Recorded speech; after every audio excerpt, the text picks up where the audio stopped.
ಓಂ ನಮಃ ಶಿವಾಯ. ಸ್ವಾಮಿ ಗುರುಗಜ್ಜ. ನನ್ನೆಲ್ಲ ಪ್ರೀತಿ ವೀಕ್ಷಕರಿಗೆ ಶಿವಾಯಂ ಕನ್ನಡ ಆಧ್ಯಾತ್ಮಿಕ ಚಾನಲ್ಗೆ ಸ್ವಾಗತ. ಇವುಗಳನ್ನು ಮಾಡೋದು ಬಿಟ್ಟರೆ ಸಮಸ್ಯೆಗಳು ಇರೋದು ಎನ್ನುತ್ತೆ ಭಗವದ್ಗೀತೆ. ಯಾವುದನ್ನು ಬಿಟ್ಟರೆ ಅದರ ಬಗ್ಗೆ ಉಪಯುಕ್ತ ಮಾಹಿತಿ ಕೊಡ್ತಾ. ಅದಕ್ಕಿಂತ ಮುಂಚೆ ನನ್ನ ಚಾನಲನ್ನು ನೀವು ಯಾರು ಸಬ್ಸ್ಕ್ರೈಬ್ ಮಾಡಿಲ್ಲ ದಯವಿಟ್ಟು ಸಬ್ಸ್ಕ್ರೈಬ್ ಮಾಡೋದನ್ನು ಮರಿಬೇಡಿ. ಗುಟ್ಟು ಏನು ಹೋಗೋದಿಲ್ಲ, ಫ್ರೀ ಆಗಿರುತ್ತೆ. ಹಾಗೆಯೇ ವಿಡಿಯೋ ನೋಡಿದ ನಂತರ ಲೈಕ್ ಶೇರ್ ಮಾಡೋದನ್ನು ಆದಷ್ಟು ಮರೆಯಬೇಡಿ. ಹಾಗೆಯೇ ನಿಮ್ಮ ಏನೇ ಸಮಸ್ಯೆ, ವೈಯಕ್ತಿಕ ಸಮಸ್ಯೆ ಇದ್ದರೂ ನನಗೆ ಕಮೆಂಟ್ ಮೂಲಕ ಬರೆದು ಕಳಿಸಿ. ರಾಶಿ ನಕ್ಷತ್ರವನ್ನು ತಿಳಿಸಿ, ಸಮಸ್ಯೆಯನ್ನು ಡೀಟೇಲ್ ಆಗಿ ಬರೆದು ಕಳಿಸಿ.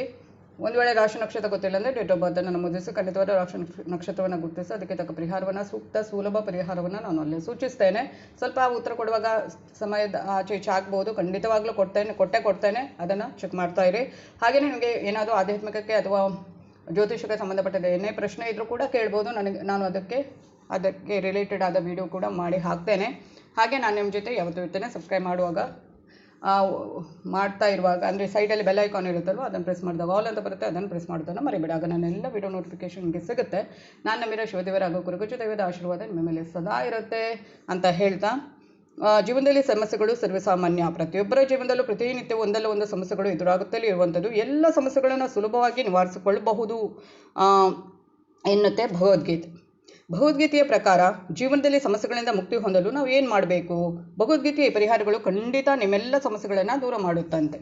ಹಿಂದೂ ಧರ್ಮದಲ್ಲಿ ಭಗವದ್ಗೀತೆಯನ್ನು ಅತ್ಯಂತ ಪವಿತ್ರ ಶ್ರೇಷ್ಠ ಗ್ರಂಥ ಅಂತ ಪರಿಗಣಿಸಲಾಗುತ್ತದೆ. ಭಗವದ್ಗೀತೆಯ ಪರಿಪಾಲಕರನ್ನು ನಾವು ಭಾರತದಲ್ಲಿ ಮಾತ್ರವಲ್ಲ ವಿದೇಶಗಳಲ್ಲಿ ಕೂಡ ನೋಡಬಹುದು.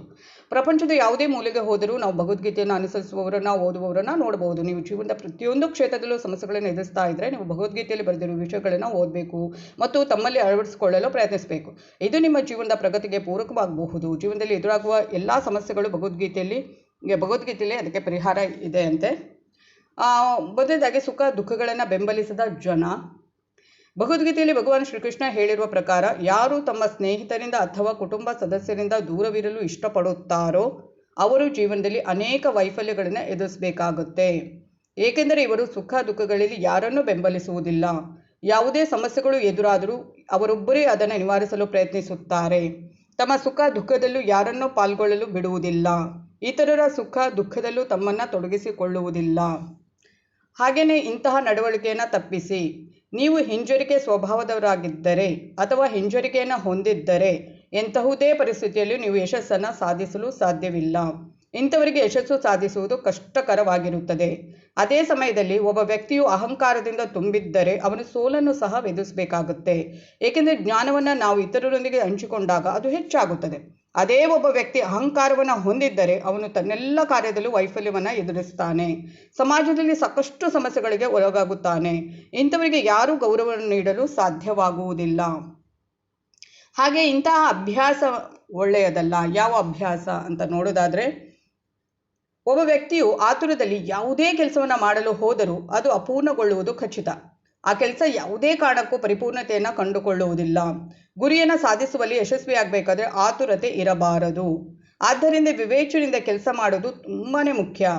ಅದೇ ಸಮಯದಲ್ಲಿ ಒಬ್ಬ ವ್ಯಕ್ತಿಯು ಹೋಲಿಸುವ ಅಭ್ಯಾಸವನ್ನು ಹೊಂದಿದ್ದರೆ ಅಥವಾ ಅಸೂಯೆಯ ಭಾವನೆಯನ್ನು ಹೊಂದಿದ್ದರೆ ಈ ಪರಿಸ್ಥಿತಿಯಲ್ಲಿಯೂ ಸಹ ಯಶಸ್ಸನ್ನು ಸಾಧಿಸುವುದು ಕಷ್ಟ ಅಂತ ಶ್ರೀಕೃಷ್ಣ ಪರಮಾತ್ಮರು ಭಗವದ್ಗೀತೆಯಲ್ಲಿ ಹೇಳಿರುವಂಥದ್ದು. ಇದನ್ನೆಲ್ಲ ಬಿಟ್ಟರೆ ಒಳ್ಳೆಯದು ಅಲ್ವಾ? ನಾನೇನು ಈಗ ಹೇಳ್ತಾ ಇದ್ದೇನೆ ಅದನ್ನು ಆದಷ್ಟು ಏನು ಮಾಡಬೇಕು, ಏನಾದರೂ ಆ ಥರ ಇದ್ದರೆ ಅದನ್ನು ದೂರ ಮಾಡೋದು ಒಳ್ಳೆಯದು, ಅಭ್ಯಾಸಗಳನ್ನು. ಹಾಗೆಯೇ ಸ್ವಯಂ ಮೌಲ್ಯಮಾಪನ. ತನ್ನನ್ನು ತಾನು ಹೇಗೆ ಮೌಲ್ಯಮಾಪನ ಮಾಡಬೇಕೆಂದು ತಿಳಿದಿಲ್ಲದ ವ್ಯಕ್ತಿಯು ಎಂದಿಗೂ ಯಶಸ್ಸನ್ನು ಸಾಧಿಸಲು ಸಾಧ್ಯವಿಲ್ಲ. ಏಕೆಂದರೆ ಒಬ್ಬನ ಸಾಮರ್ಥ್ಯ ಮತ್ತು ದೌರ್ಬಲ್ಯಗಳನ್ನು ತಿಳಿಯದೆ ಯಾವುದೇ ಯುದ್ಧವನ್ನು ಗೆಲ್ಲಲಾಗುವುದಿಲ್ಲ. ಅದು ಜೀವನದ ಯುದ್ಧವಾಗಿದ್ದರೂ ಸಹ ಅದರಲ್ಲಿ ಗೆಲ್ಲಲು ಸಾಧ್ಯವಿಲ್ಲವೆಂದು ಭಗವದ್ಗೀತೆಯಲ್ಲೇ ಹೇಳಲಾಗಿದೆ ಅಂತೆ. ನೋಡಿ ಎಷ್ಟು ಚೆನ್ನಾಗಿದೆ ಅಲ್ವಾ? ಭಗವದ್ಗೀತೆಯನ್ನು ಓದುವವರಿಗೆ ಇದೆಲ್ಲ ಗೊತ್ತಿರ್ಬೋದು. ಒಂದು ವೇಳೆ ಗೊತ್ತಿಲ್ಲದವರಿಗೆ ಇದು ಆದಷ್ಟು ಒಂದು ಒಳ್ಳೆಯ ಮಾಹಿತಿ ಅಂತಲೇ ಹೇಳಬಹುದು. ನಮ್ಮ ಜೀವನದಲ್ಲಿ ಏನಾದರೂ ನಾವು ಈ ಥರ ತಪ್ಪುಗಳೇನಾದರೂ ಮಾಡಿದ್ದಿದ್ರೆ ಅದನ್ನು ಸ್ವಲ್ಪ ಸರಿಪಡಿಸಿದ್ರೆ ಒಳ್ಳೆಯದು ಅಲ್ವಾ? ಬರುವ ಸಮಸ್ಯೆಗಳಿಂದ ನಾವು ಆದಷ್ಟು ಏನು ಮಾಡ್ಬೋದು, ಆ ಸಮಸ್ಯೆಗಳನ್ನು ದೂರ ಮಾಡಬಹುದು. ಭಗವದ್ಗೀತೆಯ ಪ್ರಕಾರ ಈ ಮೇಲಿನ 4 ಕೆಟ್ಟ ಅಭ್ಯಾಸಗಳನ್ನು ಯಾವ ವ್ಯಕ್ತಿ ಹೊಂದಿರುತ್ತಾನೋ ಅವನು ತನ್ನ ಜೀವನದಲ್ಲಿ ಎಂದಿಗೂ ಯಶಸ್ಸನ್ನು ಸಾಧಿಸಲು ಸಾಧ್ಯವಾಗುವುದಿಲ್ಲ. ಅಂದರೆ ಏನಾದರೂ ಸಮಸ್ಯೆ ಬರ್ತಾನೆ ಇರುತ್ತೆ. ಇದು ಚಿಕ್ಕ ಪುಟ್ಟ ಇದನ್ನೆಲ್ಲ ನಾವು ಇದು ಮಾಡ್ಬೋದು. ಆದಷ್ಟು ನಾವು ಅದನ್ನು ಸರಿಪಡಿಸ್ಕೊಳ್ಬೋದು ಅಲ್ವಾ? ಇದು ಅವನ ಜೀವನದ ವೈಫಲ್ಯಕ್ಕೆ ಕೂಡ ಕಾರಣವಾಗುತ್ತದೆ. ಈ ಅಭ್ಯಾಸಗಳನ್ನು ಬದಲಾಯಿಸಿಕೊಂಡಾಗ ಜೀವನ ಸುಖಮಯವಾಗಿರುತ್ತೆ ಅಂತ ಭಗವದ್ಗೀತೆಯಲ್ಲಿ ಇದರ ಬಗ್ಗೆ ಉಲ್ಲೇಖ ಇರುವಂಥದ್ದು. ನೋಡಿ, ನಿಮಗೆ ಆಗುತ್ತೆ ಆದರೆ ಅದನ್ನು ಏನಾದರೂ ನಿಮಗೆ ಇಂತಹದ್ದು ಎಲ್ಲ ಅಭ್ಯಾಸಗಳಿದ್ದರೆ ಅದನ್ನು ದೂರ ಮಾಡಲಿಕ್ಕೆ ಪ್ರಯತ್ನಿಸಿ. ಈ ಥರ ಉಪಯುಕ್ತ ಮಾಹಿತಿ ಬೇಕಿದ್ರೆ ಏನು ಮಾಡಬೇಕು, ನನ್ನ ಚಾನಲನ್ನು ಸಬ್ಸ್ಕ್ರೈಬ್ ಮಾಡಬೇಕು. ಆಧ್ಯಾತ್ಮಿಕ ಜ್ಯೋತಿಷಕ್ಕೆ ಹಾಗೆ ಒಂದು ಒಳ್ಳೆ ಅರ್ಥಪೂರ್ಣ ಹಿತನುಡಿಗಳು ಬೇಕಿದ್ದರೆ ಏನು ಮಾಡಬೇಕು, ನನ್ನ ಚಾನಲನ್ನು ಸಬ್ಸ್ಕ್ರೈಬ್ ಮಾಡಿ, ಲೈಕ್ ಮಾಡಿ, ಶೇರ್ ಮಾಡಿ.